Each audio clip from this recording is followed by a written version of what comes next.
Hello दोस्तों, स्वागत है आपका मेरे YouTube चैनल परीक्षा प्लान में। तो आज की वीडियो में सामाजिक अध्ययन के उन प्रश्नों को हल करेंगे जो अगस्त 2023 वाले पेपर में पूछे गए थे। ऑफलाइन जितने भी पेपर हुए हैं सभी के सामाजिक अध्ययन के जो प्रश्न थे वो सॉल्व कर चुके हैं। आप लोग सभी वीडियो देख सकते हैं। आज अगस्त 2023 वाले पेपर के सामाजिक अध्ययन के प्रश्नों को हल करेंगे। यदि आप चैनल पर नए हैं तो चैनल को सब्सक्राइब कर लीजिए। सामाजिक अध्ययन का टॉप 100 भी आ चुका है, आप लोग उस वीडियो को देख सकते हैं। तो चलिए आज के वीडियो को शुरू करते हैं। तो पहला प्रश्न है, निम्नलिखित मूल्यांकन संबंधी प्रश्न पर विचार कीजिए। लोकतंत्र में लोग किन किन तरीकों से भागीदारी कर सकते हैं? विद्यार्थियों द्वारा कुछ उत्तरों को नीचे दिया गया है। कौन सा उत्तर विद्यार्थी के प्रश्न को समझने और एक समावेशी विषयानुकूलन उत्तर देने की क्षमता का प्रदर्शन करता है? पहला विकल्प लिखा है, लोकतांत्रिक सरकार के संचालन को प्रभावित करने वाले कुछ मुख्य तत्व हैं जन भागीदारी, संघर्ष का समाधान और समानता व न्याय के प्रति प्रतिबद्धता। दूसरा है मतदान, धरना, रैली, सामाजिक आंदोलन।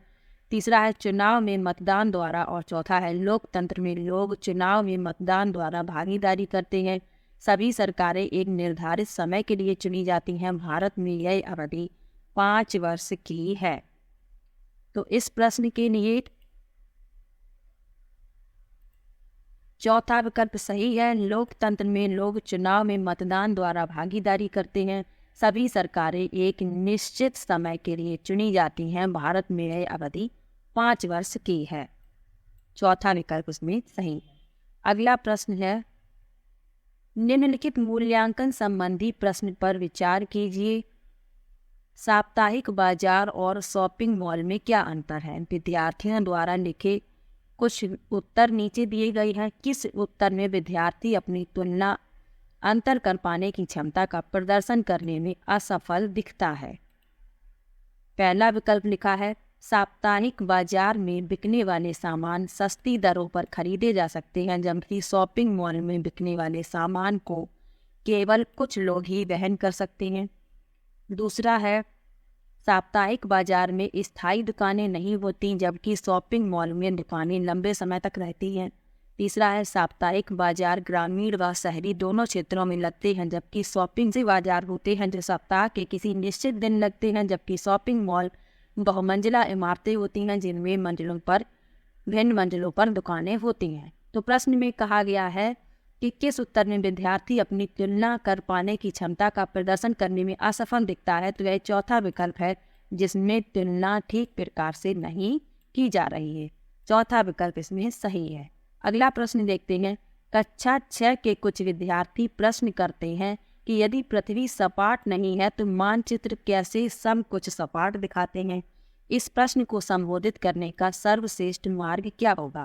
पहला है, सजीवता के साथ यह दिखाना कि कैसे मानचित्र और ग्लोब हमारी पृथ्वी से मिलते जुलते हैं। दूसरा है, विद्यार्थियों को मानचित्र दिखाना। तीसरा है, उन्हें स्वयं ही कारण पता करने के लिए कहना। और चौथा विकल्प है, विद्यार्थियों को ग्लोब दिखाना। तो इस प्रश्न के लिए पहला विकल्प सही है, सजीवता के साथ यह दिखाना कि कैसे मानचित्र और ग्लोब हमारी पृथ्वी से मिलते जुलते हैं। पहला विकल्प इसमें सही है। अगला प्रश्न है, निम्नलिखित कथनों को पढ़िए तथा सही विकल्प का चयन कीजिए। लिखा है, सामाजिक विज्ञान का कला के साथ परस्पर दृढ़ संबंध है। अभिकथन है ये और तर्क दिया गया है। चित्रकलाएं, मूर्ति कलाएं, प्राग ऐतिहासिक शिल्प कृतियां इत्यादि सामाजिक विज्ञान की कई शाखाओं के साक्ष्य प्रमाण को निरूपित करते हैं। तो इसमें ए और आर दोनों सही हैं और आर ए की सही व्याख्या है, यानी पहला विकल्प इसमें सही है। अगला प्रश्न है, निम्नलिखित कथनों को पढ़िए और सही विकल्प का चयन कीजिए। कथन लिखा है, सामाजिक विज्ञान की प्रकृति साक्ष्य आधारित, अनुभाविक और सत्यापनीय है।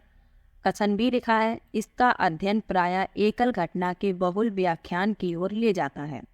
पहला विकल्प है ए सही परंतु बी गलत, दूसरा है ए और बी दोनों गलत, तीसरा है ए गलत परंतु बी सही, और चौथा है ए और बी दोनों सही। तो इसमें ए और बी दोनों सही है, यानी चौथा विकल्प इसमें सही है। अगला प्रश्न है, रोजी ने एक महिला का नर्स के रूप में तथा पुरुष का अभियंता के रूप में चित्र बनाया। इसके पीछे का कारण पूछने पर उसने उत्तर दिया, महिलाएं अच्छी नर्स होती हैं क्योंकि वे अधिक धैर्यवान और सौम्य होती हैं, जबकि विज्ञान में तकनीकी दिमाग की आवश्यकता होती है और महिलाएं तकनीकी वस्तुओं का प्रयोग करने में सक्षम नहीं हैं। रोजी का कथन क्या परावर्तित करता है? पहला विकल्प है जेंडर स्थिरता, दूसरा है जेंडर रूढ़िबद्ध धारणा, तीसरा है जेंडर वर्गीकरण करना, और चौथा है जेंडर भेदभाव। तो रोजी का जो कथन है वह जेंडर रूढ़िबद्ध धारणा परावर्तित करता है, दूसरा विकल्प इसमें सही है। अगला प्रश्न है, विद्यार्थियों को भारत की चुनाव प्रक्रिया के बारे में सुपरिचित कराने के लिए निम्नलिखित में से कौन सी शिक्षा शास्त्रीय विधि श्रेष्ठ होगी? पहला है विद्यार्थियों को उनके पड़ोस में चुनाव संबंधी सर्वे करने के लिए कहना, दूसरा है कक्षा में कक्षा प्रतिनिधियों के लिए चुनाव का आयोजन करना, तीसरा है स्थानीय चुनाव पर वृत्त चित्र दर्शाना, और चौथा है किसी विशेषज्ञ को व्याख्यान के लिए आमंत्रित करना। तो इस प्रश्न में दूसरा विकल्प सही है, कक्षा कक्ष में प्रतिनिधियों के लिए चुनाव का आयोजन करना। अगला प्रश्न है, आदिवासी और चलवासी पशुचारियों के जीवन के प्रति विद्यार्थियों को संवेदनशील बनाने हेतु श्रेष्ठ संभाव्य अभ्यास होगा। पहला है बकरवालों पर चलचित्र तथा वृत्त चित्र दिखाना, दूसरा है व्याख्यान एवं सेमिनार, तीसरा है आदिवासियों और चलवासी पशुचारियों पर सामूहिक चर्चा, और चौथा है पाठ्य पुस्तक पठन। तो इस प्रश्न के लिए तीसरा विकल्प सही है, आदिवासियों और चलवासी पशुचारियों पर सामूहिक चर्चा। अगला प्रश्न है, विद्यार्थियों द्वारा जल के इस्तेमाल पर सामूहिक चर्चा करते समय शिक्षक को श्याम पट्ट का इस्तेमाल निम्नलिखित में से किस तरह करना चाहिए? पहला है संकल्पनाओं, विषय वस्तुओं और मुद्दों के आधार पर प्रतिक्रियाओं को व्यवस्थित करना, दूसरा है वे विद्यार्थी जो कक्षा में होनहार माने जाते हैं उनकी प्रतिक्रिया को लिख लेना, तीसरा है विद्यार्थी की बातों को सुनना लेकिन उनका अभिलेखन आवश्यक नहीं है, और चौथा है चर्चा में कही गई हर बात को अभिलेखित करना। तो इस प्रश्न के लिए पहला विकल्प सही है, संकल्पनाओं, विषय वस्तुओं और मुद्दों के आधार पर प्रतिक्रियाओं को व्यवस्थित करना। अगला प्रश्न है, आपराधिक न्याय प्रणाली का पाठ खत्म होने पर एक शिक्षक उच्च प्राथमिक कक्षाओं के विद्यार्थियों को जिला न्यायालय ले जाता है। यह अवलोकन निम्नलिखित में से कौन सा उद्देश्य पूरा करता है? पहला है न्यायालयों के प्रकार का अनुभव कराना तथा वकीलों, न्यायाधीशों और कर्मचारियों की भूमिकाओं पर बातचीत करना, दूसरा विकल्प है न्याय पाने में आने वाली चुनौतियों को दिखाना तथा व्यवस्था के बारे में भय पैदा करना, तीसरा है विभिन्न मुकदमों में फंसे लोगों की परेशानियों को दिखाकर विद्यार्थियों को डराना और उन्हें कानून मानने के लिए प्रोत्साहित करना। तो इस प्रश्न में केवल ए सही है, न्यायालयों के प्रकार का अनुभव करना तथा वकीलों, न्यायाधीशों और कर्मचारियों की भूमिकाओं पर बातचीत करना, यानी चौथा विकल्प इसमें सही है। अगला प्रश्न है, निम्नलिखित में से कौन सी सामाजिक विज्ञान के संदर्भ में भ्रांत धारणाएं हैं? पहला है यह एक गैर उपयोगी विषय है, दूसरा है प्राकृतिक विज्ञान सामाजिक विज्ञान से श्रेष्ठ है, तीसरा है यह अतिशय तथ्यों को रटने पर पुरस्कृत करता है, और चौथा है सामाजिक विज्ञान में विशेषज्ञता प्राप्त विद्यार्थियों के नौकरी के विकल्प केवल अकादमी में ही हैं।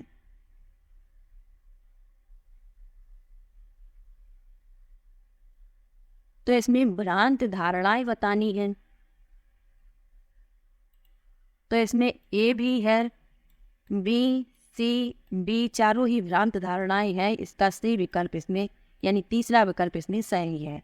अगला प्रश्न है, उष्ण कटिबंध की संकल्पना को समझने के लिए एक बच्चे को निम्नलिखित संकल्पनाओं में से किसकी प्राथमिक जानकारी होनी चाहिए? पहला है देशांतर, दूसरा है ग्लोब, तीसरा है आतपन और चौथा है अक्षांश। तो इसमें बी, सी और डी यानी दूसरा विकल्प इसका सही है। अगला प्रश्न है, निम्नलिखित कथनों को पढ़िए तथा सही विकल्प का चयन कीजिए। अभिकथन दिया गया है और तर्क दिया गया है। अभिकथन है, नागरिक शास्त्र से राजनीतिक विज्ञान नामावली में परिवर्तन समकालीन भारत के मामलों के प्रति ध्यान वापस लाने के लिए था। तर्क दिया गया है, ब्रिटिश राज्य के प्रति भारतीयों में बढ़ती अनिष्ठा की पृष्ठभूमि में औपनिवेशिक काल के समय भारतीय स्कूल पाठ्यचर्या में नागरिक शास्त्र आया था।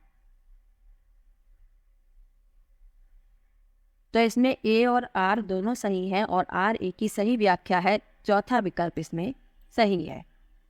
अगला प्रश्न है, निम्नलिखित में से कौन सी गतिविधियां बच्चों में समाज में महिलाओं के काम को लेकर आलोचनात्मक सोच विकसित करने में मदद करती हैं? लिखा है, विद्यार्थियों को महिलाओं व पुरुषों में बराबरी के महत्व पर बल देते हुए नारे लिखने के लिए कहना। दूसरा है, विद्यार्थियों को ये निरीक्षण करने के लिए कहना कि महिलाओं और पुरुषों को अलग अलग कितना फुर्सत का समय मिलता है और इसके बारे में विचार करना कि ऐसा क्यों है। और तीसरा है, विद्यार्थियों को छात्राओं के विद्यालयों में उपस्थिति संबंधी आंकड़ों को दिखाना और इसका उनके नौकरी पाने के अवसरों पर पड़ने वाले प्रभावों के बारे में चर्चा करने के लिए कहना। सही विकल्प का चयन कीजिए।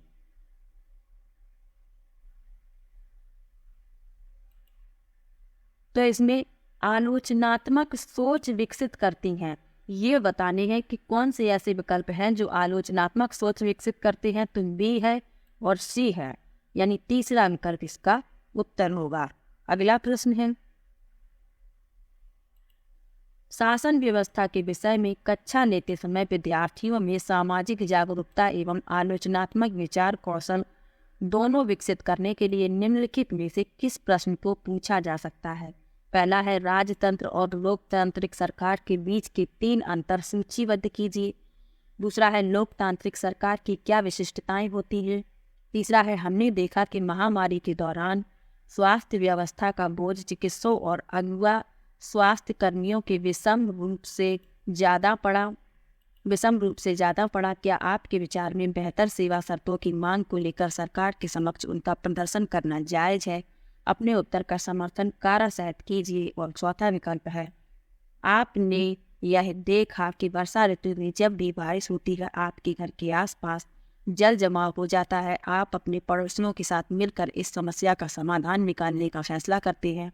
स्थानीय, राज्य या केंद्र में से किस स्तर की शासन व्यवस्था के पास आप शिकायत करेंगे?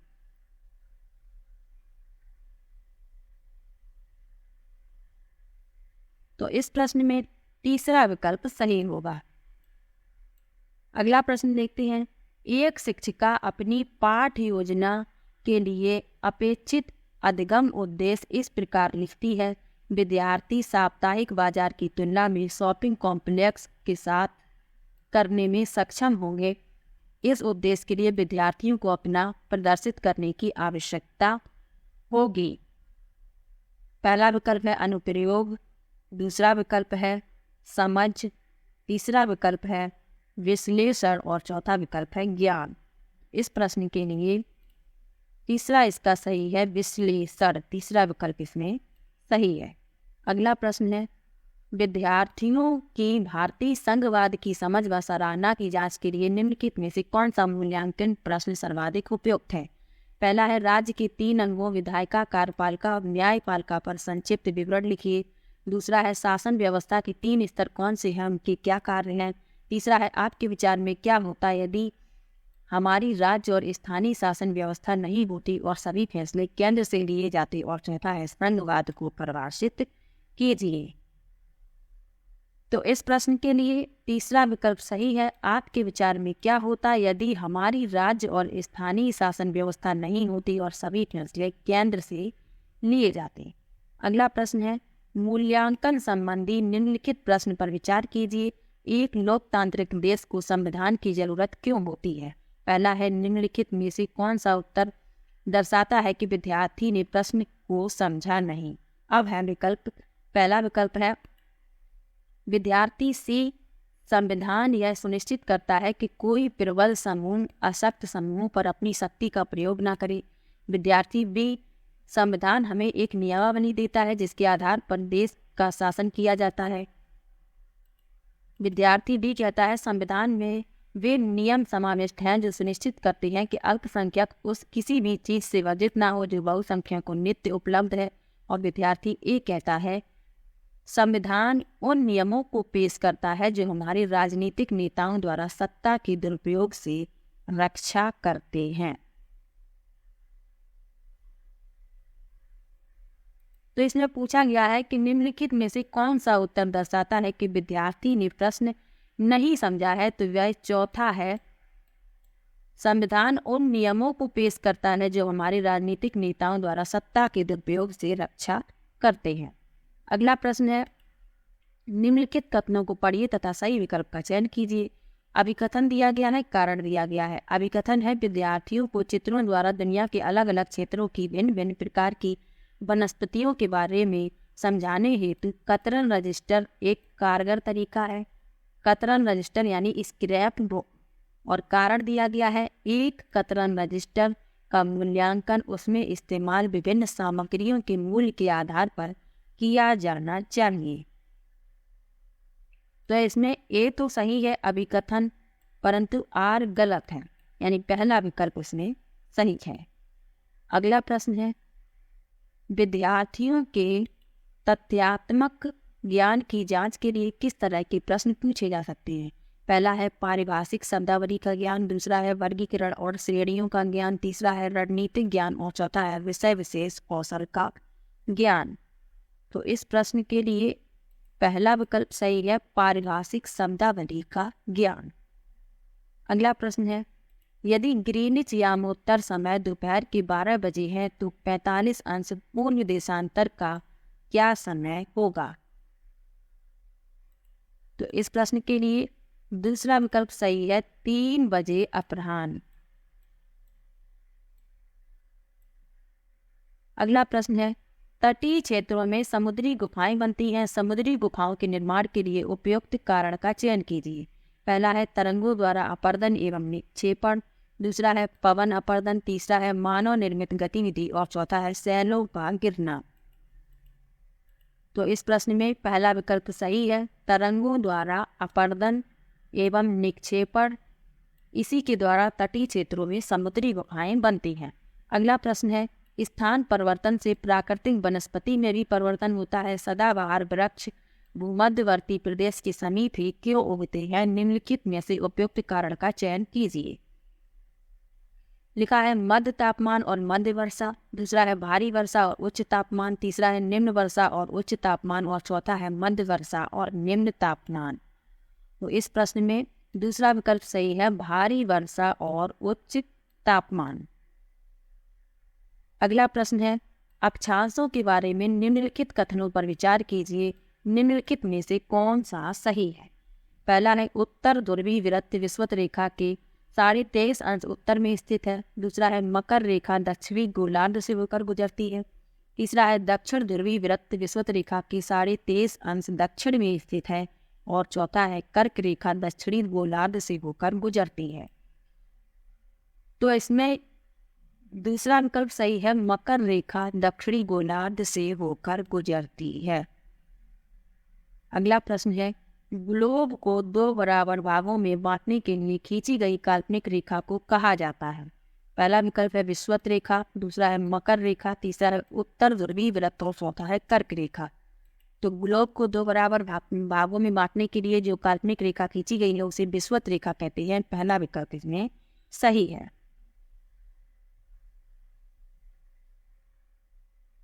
इसे ही भूमध्य रेखा कहते हैं, ये भी याद रखिए। अगला प्रश्न है, निम्नलिखित में से ग्लोब के बारे में सही कथनों का चयन कीजिए। पहला है ग्लोब पर अक्षांश और देशांतर खींचे गए हैं, दूसरा है यह अपने अक्ष पर ध्रुवीय अवस्था में है, तीसरा है यह पृथ्वी का वास्तविक प्रतिरूप है और चौथा है यह अंडाकार आकृति में है। तो इसमें जो सही है वह बताने हैं। ए सही है, बी सही है, सी सही है। यह अंडाकार आकृति में है, ये गलत है। ए बी सी यानी कि चौथा विकल्प इसमें सही है। अगला प्रश्न है, समताप मंडल की परिस्थितियां हवाई जहाज उड़ाने के लिए आदर्श होती हैं, सही कारण का चयन कीजिए। पहला है उच्च वायु दाब, दूसरा है निम्न वायु दाब, तीसरा है बादलों एवं मौसमी घटनाओं से मुक्त होना और चौथा है आंधी वाली परिस्थितियां। तो इस प्रश्न में तीसरा विकल्प सही है, बादलों एवं मौसम संबंधी घटनाओं से मुक्त होना। इसीलिए यह समताप मंडल हवाई जहाज उड़ाने के लिए आदर्श है। अगला प्रश्न है, निम्नलिखित युगलों का सही मिलान कीजिए। इसमें मिलान करना है। तो ओजोन परत जो है वह पाई जाती है समताप मंडल में, इसको मिलाएंगे तीसरे से। रेडियो प्रेशर बाह्य वायुमंडल, इसको चौथे से मिलाएंगे। मौसम संबंधी घटनाएं ये होती है क्षोभ मंडल में, तो इसको पहले से मिलाएंगे। और पतली वायु बहिर्मंडल में, इसको मिलाएंगे दूसरे से। तो इस क्रम में चौथा विकल्प इसमें सही है।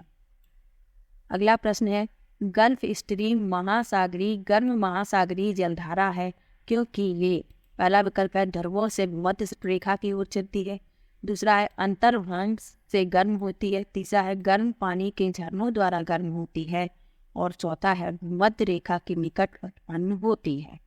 तो इस प्रश्न के लिए चौथा विकल्प सही है, भूमध्य रेखा के निकट उत्पन्न होती है। अगला प्रश्न मिलान करने वाला है, तो चलिए मिलान करते हैं। तो इस पहला है स्थानांतरी कृषि ए, तो इसको मिलाएंगे सघन वन वाले क्षेत्र, तीसरे से मिलाएंगे इसको। वाणिज्यिक अनाज कृषि, इसको मिलाएंगे चौथे से। गहन निर्वाह कृषि, इसको मिलाएंगे दूसरे से और इसको मिला देंगे पहले से। तो इस क्रम में दूसरा विकल्प सही है, ए का तीसरा, बी का चौथा, सी का दूसरा और डी का पहला। अगला प्रश्न है, निम्नलिखित कथनों में से ऊर्जा संसाधनों पर असत्य कथन का चयन कीजिए। पहला है बायोगैस ग्रीन हाउस प्रभाव का कारण होती है, दूसरा है सौर ऊर्जा नवीकरणीय ऊर्जा है, तीसरा है ज्वारीय ऊर्जा समाप्य होती है और चौथा है पवन ऊर्जा प्रदूषण मुक्त होती है। तो इस प्रश्न में तीसरा विकल्प सही है, ज्वारीय ऊर्जा समाप्य होती है। अगला प्रश्न है, निम्नलिखित में से यातायात का कौन सा साधन अधिक दूरी में भारी एवं बड़े आकार वाले सामानों को ढोने के लिए सबसे सस्ता है। पहला है जल मार्ग, दूसरा है रेल मार्ग, तीसरा है वायु मार्ग और चौथा है सड़क मार्ग। तो इस प्रश्न में पहला विकल्प सही है, जल मार्ग। अगला प्रश्न है, अपने पर्यावरण को बचाने के लिए किस प्रकार के संसाधनों का हमें अधिक उपयोग करना चाहिए। पहला है अनवीकरणीय संसाधनों, दूसरा है नवीकरणीय संसाधनों, तीसरा है मानव निर्मित संसाधनों और चौथा है अजैव संसाधनों। तो इस प्रश्न के लिए दूसरा विकल्प सही है, नवीकरणीय संसाधन। अगला प्रश्न है, एक कक्षा गतिविधि के समय शिक्षक ने विद्यार्थियों से आदिवासियों जैसी दिखने वाली गुड़िया का चयन करने के लिए कहा। अधिकांश विद्यार्थियों ने रंग बिरंगे कपड़े पहने हुए, सिर पर मुकुट लगाई और नृत्य मुद्रा वाली गुड़िया उठा ली। यह व्यवहार क्या दिखाता है। पहला विकल्प है भेदभाव, दूसरा है मूढ़ीवाद, तीसरा है प्रगतिशीलता और चौथा है पूर्वाग्रह। तो इस प्रश्न के लिए दूसरा विकल्प सही है, रूढ़िवाद। अगला प्रश्न है, किसी के प्रति पूर्वाग्रही होने का अर्थ है। पहला है उन्हें नकारात्मक रूप से देखना, दूसरा है उन्हें उत्तम मानना, तीसरा है जो लोग भिन्न हैं उनका अनादर करना और चौथा है समूह के सदस्यों के विरुद्ध भेदभाव करना। सही विकल्प का चयन कीजिए। तो इसमें ए सही है, किसी के प्रति पूर्वाग्रही होने का अर्थ है कि उन्हें नकारात्मक रूप में देखना। सी सही है, जो लोग भिन्न हैं उनका अनादर करना यानी अपमान करना और चौथा है समूह के सदस्यों के विरुद्ध भेदभाव करना, यानी A, C, D सही है, पहला विकल्प इसमें सही होगा। अगला प्रश्न है, निम्नलिखित कथनों को पढ़िए तथा सही विकल्प का चयन कीजिए। अभिकथन है और तर्क है। अभिकथन में लिखा है, संघीय व्यवस्था भारत में सांस्कृतिक विविधताओं की आवश्यकताओं तथा मांगों का पालन करता है। दूसरा लिखा है, तर्क लिखा है, यह देश में अभिशासन के बहुलित चरण स्थापित करती है। तो इसमें ए और आर दोनों सही है, परंतु आर ए की सही व्याख्या नहीं है। दूसरा विकल्प इसमें इसका उत्तर होगा। अगला प्रश्न है, निम्नलिखित किन घटनाओं की पहचान अनुसूचित जाति और अनुसूचित जनजाति अत्याचार रोकथाम अधिनियम 1989 के उल्लंघन के रूप में की गई? पहला है, ऊंची जाति के लोगों द्वारा अनुसूचित जाति के लोगों के विरुद्ध हिंसा। दूसरा है, अनुसूचित जाति के समुदाय के सदस्यों को आपत्तिजनक पदार्थ खाने के लिए बाध्य करना। तीसरा है, गैर आदिवासी लकड़ी व्यापारियों को जनजाति भूमि के दोहन की अनुमति देना। और चौथा है, अनुसूचित जाति समुदाय के सदस्य से विवाह करना। सही विकल्प का चयन कीजिए। तो इसमें ए सही है, बी सही है, सी सही है। ए, बी, सी यानी चौथा विकल्प इसमें सही है। अगला प्रश्न है, मध्याह्न भोजन योजना ने विद्यार्थियों में जातिगत पूर्वाग्रहों को कम करने में सहायता की तथा सामाजिक न्याय को बढ़ावा दिया। सही विकल्प के चयन द्वारा कथन को समझाइए। लिखा है, सभी जातियों के बच्चे साथ साथ खाते हैं। दूसरा है, कई स्थानों में दलित महिलाओं को खाना पकाने के लिए रखा गया है। तीसरा है, स्कूलों में गरीब बच्चों का प्रवेश लेना कई गुना बढ़ गया है। और चौथा है, स्कूल छोड़ने की दरों में कमी आई है। तो इसमें ए, बी, सी, डी चारों सही है, यानी तीसरा विकल्प इसमें सही है। अगला प्रश्न है, निम्नलिखित में से कौन से प्रावधान भारतीय न्यायिक व्यवस्था की स्वतंत्रता सुनिश्चित करते हैं? पहला है, न्यायाधीशों की नियुक्ति की प्रक्रिया में विधायिका शामिल नहीं होती। दूसरा है, न्यायाधीशों का निश्चित कार्यकाल। तीसरा है, न्यायाधीशों के आचरण की संसद चर्चा नहीं कर सकती। और चौथा है, सर्वोच्च न्यायालय के मुख्य न्यायाधीश को शपथ राष्ट्रपति दिलाते हैं। तो इसमें ए सही है, बी सही है, सी सही है, ए, बी, सी यानी चौथा विकल्प इसमें सही है।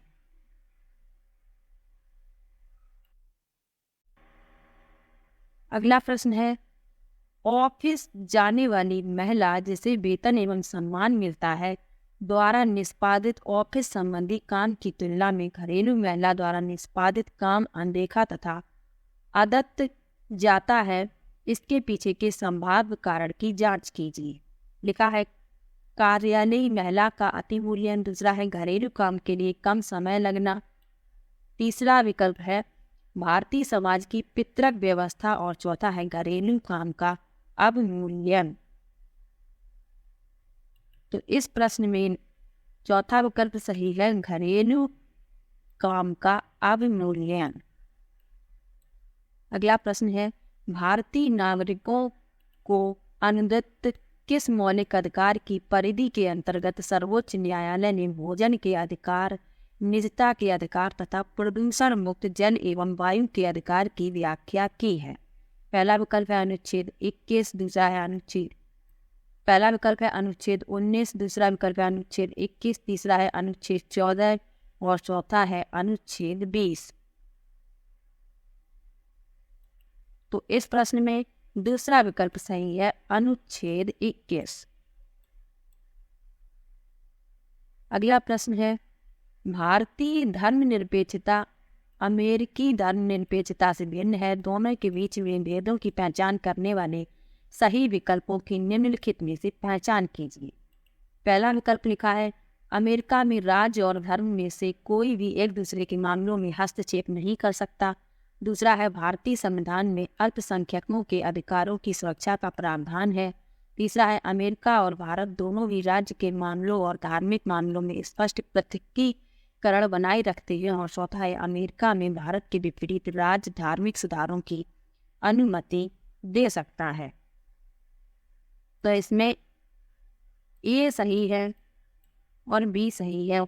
ए और बी यानी चौथा विकल्प इसमें सही है। अगला प्रश्न है, सभी व्यक्ति कानून की दृष्टि में समान हैं, वाक्य का अर्थ है। पहला है, सभी नागरिकों को अपने सामाजिक आर्थिक स्तर के अनपेक्ष समान कानून का पालन करना होगा। दूसरा है, कानून की दृष्टि में किसी व्यक्ति के साथ उसके नस्ल, धर्म, जाति अथवा जेंडर के आधार पर भेदभाव नहीं किया जा सकता। तीसरा है, असमानताएं समाप्त हो गई। और चौथा है, यह समस्त नागरिकों के लिए निष्पक्ष अवसर तथा गौरवमय जीवन सुनिश्चित करता है। तो इसमें ए, बी, सी, डी चारों सही है, यानी तीसरा विकल्प इसमें सही है। तीसरा विकल्प इसमें सही है। अगला प्रश्न है, निम्नलिखित में से कौन से युग्म सही सुमेलित हैं? यहाँ पर लिखा है काम और यहाँ लिखा है रोजगार के प्रकार। तो राजमिस्त्री, दिहाड़ी मजदूर, ये सही है। घरेलू कामगार, अनियमित मजदूर, ये भी सही है। सब्जी विक्रेता, स्वरोजगार, ये भी सही है। दुकान में सुपरवाइजर, ये गलत है। ए, बी, सी सही है, यानी कि दूसरा विकल्प इसमें सही है। अगला प्रश्न है, ग्रामीण क्षेत्रों से शहरी क्षेत्रों में बढ़ते प्रवसन के परिणामस्वरूप शहरों में औद्योगिक स्थलों के निकट स्लम क्षेत्रों में वृद्धि देखी गई। इस प्रकार के प्रवसन के कारण है। पहला विकल्प है, शहरी क्षेत्रों में जीवन के स्तर में अधोगति। दूसरा है, ग्रामीण कामगार बाजार में विघटन। चौथा है, घटी हुई कृषि उत्पादकता। और चौथा है, ग्रामीण क्षेत्रों में बढ़ी हुई कुशल कार्य बल की संख्या। तो इसमें बी सही है और सी सही है, यानी कि चौथा विकल्प इसमें सही है। अगला प्रश्न है, निम्नलिखित में से किन सेवाओं को सार्वजनिक सेवाओं में सम्मिलित किया जा सकता है? पहला है पुलिस सेवाएं, दूसरा है न्यायिक सेवाएं, तीसरा है शैक्षिक सेवाएं और चौथा है निर्माण सेवाएं। तो इसमें ए सही है, बी सही है, सी सही है, यानी कि चौथा विकल्प इसमें सही है। अगला प्रश्न है, 1883 में इल्बर्ट बिल के लागू करने पर विरोध हुआ क्योंकि? भारतीयों ने इसका विरोध किया क्योंकि इस बिल ने ब्रिटिश सरकार को बिना सबूत के भारतीयों पर मुकदमा चलाने की छूट दे दी थी। दूसरा है, अंग्रेजों ने इस बिल का विरोध किया क्योंकि अब भारतीय भी ब्रिटिश या यूरोपीय व्यक्तियों पर मुकदमा चला सकते थे। तीसरा है, बिल ने अंग्रेज और भारतीय न्यायाधीशों के बीच समानता स्थापित करने का प्रयास किया। और चौथा है, बिल भारतीय लोगों के प्रति नस्लवादी नजरिया रखता था। इस प्रश्न में बी सही है और सी सही है, यानी दूसरा विकल्प उसमें सही है। अगला प्रश्न है, स्वतंत्र भारत के संबंध में निम्नलिखित कथनों पर विचार। कथन है, हमारा संविधान कानून की नज़र में सबको बराबर मानता है, लेकिन असल जिंदगी में कुछ भारतीय औरों के मुकाबले ज़्यादा बराबर हैं। कारण लिखा है, भारतीय संविधान में तय किए गए आदर्शों को हम अभी तक साकार नहीं कर पाए हैं। सही विकल्प का चयन कीजिए। तो इसमें ए और आर दोनों सही है, परंतु आर ए की सही व्याख्या नहीं करता। तीसरा विकल्प इसमें सही है।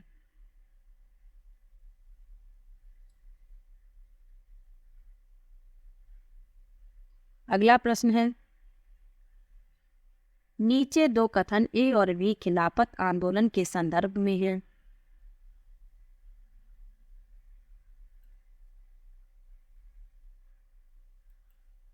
कथन ए लिखा है, 1920 में अंग्रेजों ने तुर्की के सुल्तान खलीफा पर बहुत सख्त संधि थोप दी थी। कथन बी है, भारतीय मुसलमान चाहते थे कि पुराने ओटोमन साम्राज्य में स्थित पवित्र मुस्लिम स्थानों पर खलीफा का नियंत्रण नहीं होना चाहिए। तो इसमें सही विकल्प बताने हैं। तो ए सही है, परंतु बी गलत है, यानी पहला विकल्प इसमें सही है। अगला प्रश्न है, निम्नलिखित कथनों को पढ़िए तथा सही विकल्प का चयन कीजिए। अभिकथन दिया गया है और कारण दिया गया है। लिखा है जैसे जैसे नील का व्यापार बढ़ा, व्यावसायिक प्रतिनिधि तथा कंपनी के कर्मचारी भी नील उत्पादन में निवेश करने लगे। दूसरा है इसमें होने वाले अधिक लाभ से आकर्षित होकर बहुत से लोग स्कॉटलैंड और इंग्लैंड से भारत आए और बागान मालिक बन गए। तो इसमें ए और आर दोनों सही है और आर ए की सही व्याख्या है। चौथा विकल्प इसमें सही है। अगला प्रश्न है निम्नलिखित में से कौन से कथन बुद्ध के उपदेशों के संबंध में सही है? पहला है हमारे कष्ट और दुख हमारे पिछले जन्मों के परिणाम है। दूसरा है हमारे कष्ट और दुख हमारी लालसाओं और इच्छाओं की वजह से है। तीसरा है एक खुशहाल जीवन के लिए बुद्ध के सभी अनुयायियों को उनके उपदेशों को मानना और पालन करना आवश्यक था। सही विकल्प इसमें बताने हैं। तो इसमें ए सही है और बी सही है, यानी चौथा विकल्प इसमें सही है।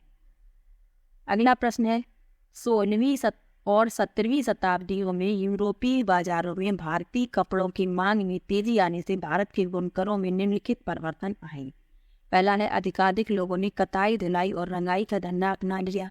दूसरा है शिल्पकारों के कामकाज में स्वतंत्रता में बढ़ोतरी। तीसरा है डिजाइनों में बहुलता और शिल्पकारों की कलात्मकता में बढ़ोतरी। और चौथा है एजेंटों से पहले ही पेशगी लेकर काम करने की नई प्रणाली। तो इसमें सी सही है और डी सही है, यानी तीसरा विकल्प इसमें सही है, सी और डी। अगला प्रश्न है निम्न जातियों की दुर्दशा पर ज्योतिराव फुले की 1873 में आई किताब समर्पित है। पहला विकल्प है भारत के उपनिवेशवाद विरोधी आंदोलन के राष्ट्रवादियों को। दूसरा है भक्ति गायकों को। तीसरा है अमेरिकी गृहयुद्ध में दास प्रथा का विरोध करने वाले कार्यकर्ताओं को। और चौथा है ब्रह्मो समाज सुधारकों को। तो इस प्रश्न में तीसरा विकल्प सही है। ज्योतिराव फुले की जो किताब आई थी जिसका शीर्षक है गुलामगिरी या गुलामी, तो यह जो है अमेरिकी गृह युद्ध में दास प्रथा का विरोध करने वाले कार्यकर्ताओं को समर्पित थी। तीसरा विकल्प इसमें सही है। अगला प्रश्न है निम्न कथनों पर विचार कीजिए। लिखा है 19वीं सदी के दूसरे अर्ध तक गैर ब्राह्मण जातियों के भीतर से भी लोग जाति भेदभाव के खिलाफ आवाज उठाने लगे और सामाजिक समानता और न्याय की मांग करते हुए आंदोलनों की शुरुआत की। दूसरा है मध्य भारत में सतनामी आंदोलन की शुरुआत घासीदास ने की, जिन्होंने चमड़े का काम करने वालों के बीच काम किया एवं उनको संगठित किया और उनकी सामाजिक स्थिति में सुधार के लिए आंदोलन किया। सही विकल्प का चयन कीजिए। तो इसमें ए और बी दोनों सही है और बी ए का उदाहरण है। चौथा विकल्प इसमें सही है। अगला प्रश्न है निम्नलिखित में से किसने कुरान की आयतों की पुनर्व्याख्या करके कहा कि महिलाओं को भी शिक्षा का अधिकार मिलना चाहिए? पहला विकल्प है बेगम अनीस किदवई। दूसरा है मुमताज अली। तीसरा है हजारा बीबी इस्माइल और चौथा है बेगम रुकैया सखावत हुसैन। तो इस प्रश्न में दूसरा विकल्प सही है, मुमताज अली। अब एक पुस्तक पूछी जाती है सुल्ताना का स्वप्न, जिसे बेगम रुकैया सखावत हुसैन ने लिखा है, ये भी याद रखना है। अगला प्रश्न है मध्यकाल में जनजातीय समूहों के बारे में हमें बहुत कम जानकारी है, क्योंकि पहला विकल्प है वे लिखित दस्तावेज नहीं रखते थे इसलिए उनके बारे में कम जानकारी उपलब्ध है। दूसरा है वे उन इलाकों में नहीं रहते थे जहां मध्यकालीन शासक गए। तीसरा है ब्रिटिश शासन के स्थापित होने के बाद ही वे लोगों की नज़र में आ पाए। और चौथा है वे अलगाव में थे और एकांत में रहते थे। तो इस प्रश्न के लिए पहला विकल्प सही है, वे लिखित दस्तावेज नहीं रखते थे इसलिए उनके बारे में कम जानकारी उपलब्ध है।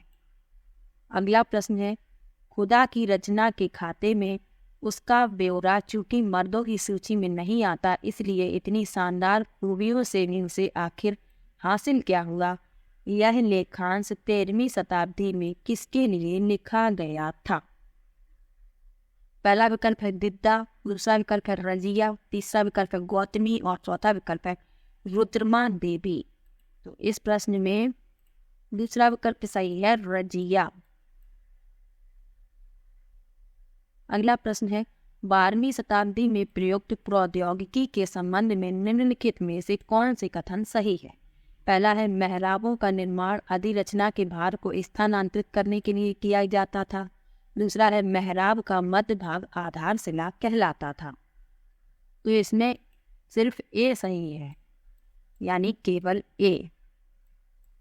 अगला प्रश्न है निम्नलिखित में से कौन से पुरापाषाण स्थल में चूना पत्थर के औजार मिले थे। पहला विकल्प है कोल्डी हवा, दूसरा है इनाम गांव, तीसरा है ब्रह्मगिरी और चौथा है हुंसगी। तो इस प्रश्न में चौथा विकल्प सही है हुंसगी। अगला और आखिरी प्रश्न है निम्नलिखित में से कौन सा महाजनपदों के नियमित रूप से कर वसूलने के संदर्भ में सही नहीं है। पहला विकल्प है आखेडकों तथा संग्राहकों को भी जंगल से प्राप्त वस्तुएं राजा को देनी होती थी। दूसरा है व्यापार में खरीदी व बेची जाने वाली वस्तुओं पर कर लगाया जाता था। तीसरा है ज्यादातर फसलों पर कर उपज का आधा हिस्सा निर्धारित होता था। और चौथा है चरवाहों को जानवरों या उनके उत्पाद के रूप में कर देना पड़ता था। तो इसमें जो सही नहीं है वह तीसरा विकल्प है ज्यादातर फसलों पर कर उपज का आधा हिस्सा निर्धारित होता था। तो ये प्रश्न अगस्त यानी अभी जो पेपर हुआ था अगस्त में, उसी पेपर में ये प्रश्न पूछे गए थे। तो आज का ये